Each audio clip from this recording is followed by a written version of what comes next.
పెట్టినా ఏం చేస్తారు? నన్ను కోసుకుంటే తింటారా? వండుకొని తింటారా? ఏం చేస్తారు? లేదు, ఉన్నదే 18,500 కోట్లు. ఎట్లా వంచుదామో చెప్పండి. ఏది ఆపమంటారో చెప్పండి. వృద్ధాప్య పెన్షన్లు ఆపమంటారా? ఉచిత కరెంట్ ఆపమంటారా?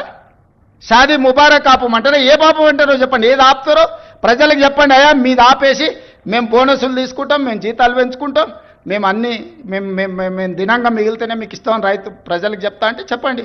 బహిరంగ సభ ఏర్పాటు చేద్దాం, 10 లక్షల మందిని తెస్తా, ఉద్యోగ సంఘాల నాయకులు మాట్లాడండి, మేము ఈ చిట్టి ఇచ్చిన ముఖ్యమంత్రికి దీని ప్రకారం పరిపాలన జరుగుతుంది అనేది ఇదొక మార్గం.